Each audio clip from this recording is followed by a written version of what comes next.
This is day 41 disaster relief. Pulling up to CRI, their new location. We just got off of 197, about the Toenail River, I think is what that was called.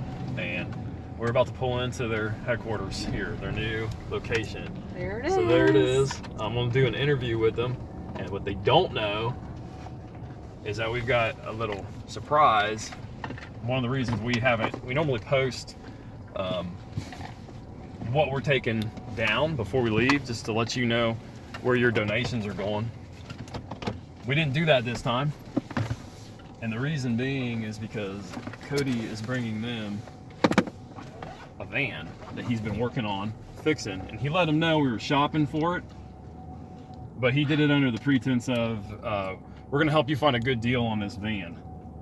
Got their logo put on it. Got on the hubcaps. Yeah, 15 passenger van that can use to haul stuff, something they've been looking for. They don't know we're bringing it.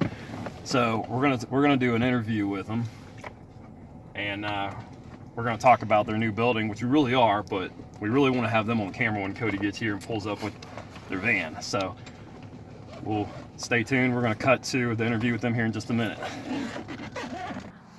So this is day 41 disaster relief. We're here at CRI. We finally made it. Just outside Asheville, about an hour or so, hour and 20 maybe. This is their new shop. So you saw us at Red Hill, and they moved here. Yeah, probably. How long ago the car went by? I didn't hear it. Oh, they moved here about four weeks ago. 4 weeks. We weren't here for that, but we were able to follow you guys. It was a pretty big undertaking. Yeah. Can't really get up on top, but they are solar powered 100%, right? Yeah. They got solar panels up. That was Mountain Aid. Mountain Aid. Somebody had donated those to them. It was Average Joe. Joe Williams was the gentleman that started that whole endeavor. He saw what was happening in Western North Carolina, and he saw that that was the way that he could contribute. And he sent that solar powered generator with panels to Mountain Aid Project, and the Mountain Aid Project got that to us. So thank you all very much for that. Yeah, it's cool. You guys are 100% self-reliant then on the energy side, and they're getting a good deal of support. Would you guys say getting what you need down here? A lot. Thankfully. A little bit. How far away from your old locations? We came a totally different way. So we're probably 15, 20 minutes. And now this puts you closer to the community. Yeah, so we live in this community, and then this community was also cut off from everywhere else when all this happened. So down towards the river this way was completely blocked off. The road was gone. That's the Toe. Yep, the Toe River. The Toe River. Yep. Okay, I was trying to navigate in here, and we did a video, and I was mispronouncing everything. And we probably need to post it. But yeah, that's the Toe River, and then down towards the Tennessee line, which is this way, is where it turns into the Noachucky. Okay. That was blocked off too by mud. So this area was kind of blocked off, and there was no way in or out, and that's when people started getting side by sides and stuff and coming through the mountains to get here. Yeah, we had to take a four-wheeler down the railroad tracks to get out and over to the fire department where Colton had a vehicle, and we were able to make it over the mountain. That's how we got out, I think. So you guys were without power for how long? Right, I mean, that's probably right at a month. Different for different people. It was it was like 27, 28 days, something like that. Yeah, so I've totally turned around. I think I called it the Toenail River in all the video. But they're doing a lot of work down there on that road. Is that what was the road? 192? 197. 197. See, I told you. I still learning all stuff. So much information. 197. That road was. There were parts of that were like completely. So wiped out, weren't there? from the railroad tracks to Pigeon Roost, which is the next road up, it was completely gone. There was no. You could take like a dirt bike or something like that through it or walk, but you couldn't get a vehicle through. Yeah. So the only way of getting out this way was railroad tracks. Because the railroad tracks were still intact. Now they were undermined and stuff, but for the most part they were still intact. And then this way, the road was still there, but it was covered in mud, like a lot of mud. Yeah. So, and that's when everybody got their tractors and farm equipment out and and made a road this way. So really, a lot of that work was done by just local people organizing together, using the resources available. Yeah, I would say about all of it.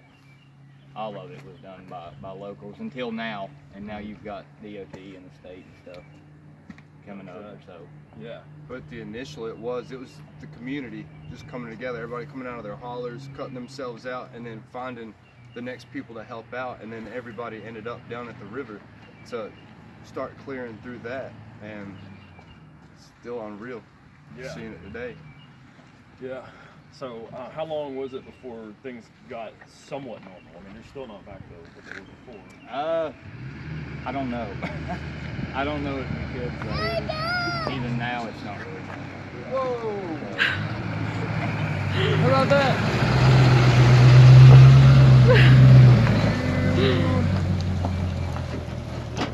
That is awesome. Did you guys leave your van up in Ohio? Like shaking right now. How about that? Did you guys? Wow. What did you like sneak into Cody's garage and put these on here? The CRI mobile. It meets the criteria. Thank you. Yeah. Cody, they said thank you. This all goes. Cody did all the work on this. Hi guys, you are very welcome. You're unreal. Thank you so much. I don't even know what to say. I love you. Yeah. Oh gosh. You know, I've had that thing for, I don't know, 4 or 5 months, and I've never even clicked. The whole time we've been coming down here, I'm like, you guys are saying you need something. And me and Chris was on our way home on that last trip. I'm like, you know what? I got the perfect vehicle.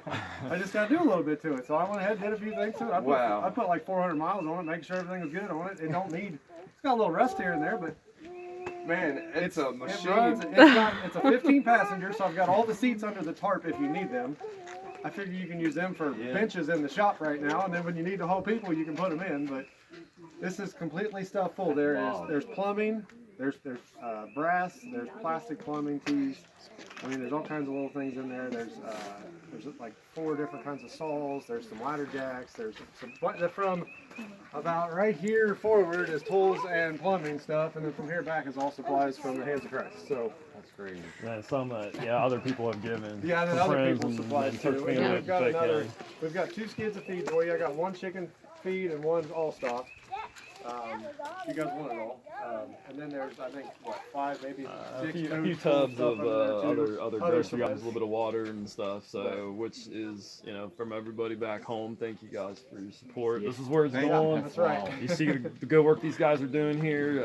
So you guys are here with us. You're a part of it. Thank you guys so much, and we thank you guys for what you're doing. We can't do it without you guys. We had to be very quiet about this. Usually we're showing off everything. We pulled up to fill the van up where we can't record with the van or show the supplies because it'll show off the van. Oh gosh. And I have my buddy that does decal work.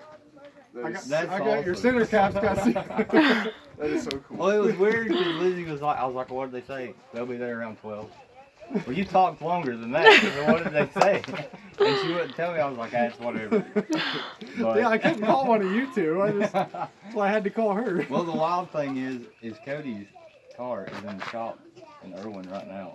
It broke down on him, so Man. so it's been a trip. It has been going to pick it up today and everything here in a little while and stuff. This is insane. Yeah, it's crazy. Yeah, we hope this will cut back. I know you guys, you got your SUV, but you make a lot of trips back and forth, so hopefully this lets you go out and make little stops before you gotta come back. It will. Well, the last time we rented a U-Haul, it was right at $700.